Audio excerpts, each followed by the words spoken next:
오늘 국회 기획재정위원회 소위원회가 여야의 이견으로 사실상 파행했습니다. 국민의힘 의원들이 요구한 종부세 완화 논의를 민주당이 거절했기 때문입니다. 국민의힘 의원들은 이에 항의하며 회의에 참석하지 않았습니다. 국회에 나가 있는 취재기자 연결합니다. 최하영 기자. 네, 국회입니다. 네, 기획재정위원회 소위원회 구체적으로 왜 파행한 겁니까? 네, 발단은 종합부동산세 완화 법안 때문입니다. 사실 오늘 회의는 세무사법 개정안을 논의하기 위해 열렸는데요. 국민의힘이 기재위 소위 회의를 앞두고 종부세 완화 법안을 논의하자고 요구하면서 갈등이 불거졌습니다. 국민의힘은 재보궐선거로 부동산 민심이 확인된 만큼 논의를 시작하자고 강하게 요구했지만 민주당은 거절했습니다.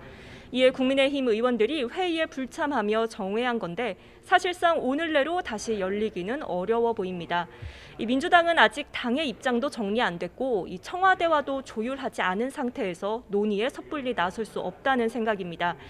하지만 얼마 전까지만 해도 종부세 제도를 손질해 주택가격 상위 1, 2%에만 부과하고 종부세 납부 기준을 현행 9억 원에서 12억 원으로 상향 조정하는 방안 등이 거론됐습니다. 하지만 당 일부에서는 결국 고가의 집을 가진 부자 감세다. 집값을 잡기 위한 과세 조치를 완화해서 어떻게 집값을 잡을 수 있겠느냐는 우려의 목소리도 나오고 있습니다. 민주당이 재보궐선거의 참패 원인으로 부동산 정책 실패를 꼽긴 했지만 해법을 두고는 갈팡질팡하고 있는 겁니다.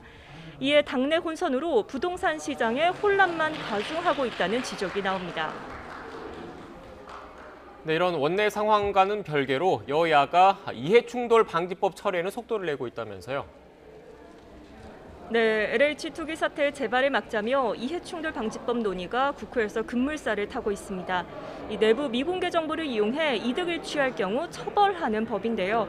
현재 이해충돌 방지 논의는 크게 두 갈래로 이루어지고 있습니다.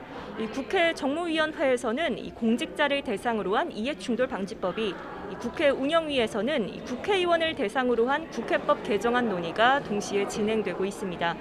먼저 정무위는 오늘 상임위 차원에서 이해충돌 방지법을 통과시켰습니다. 공직자가 미공개 정보를 이용해 이득을 취할 경우 7년 이하의 징역이나 7천만 원 이하의 벌금에 처하도록 했고요. 공무원과 공공기관 직원 등 190만 명에게 적용될 예정이지만 소급 적용 조항은 빠지면서 현재 투기 혐의를 받는 LH 직원은 적용이 어려울 전망입니다. 이와 함께 국회법 개정안 논의를 하는 운영위는 오후 2시부터 소위원회를 열고 이 법안을 다듬고 있습니다.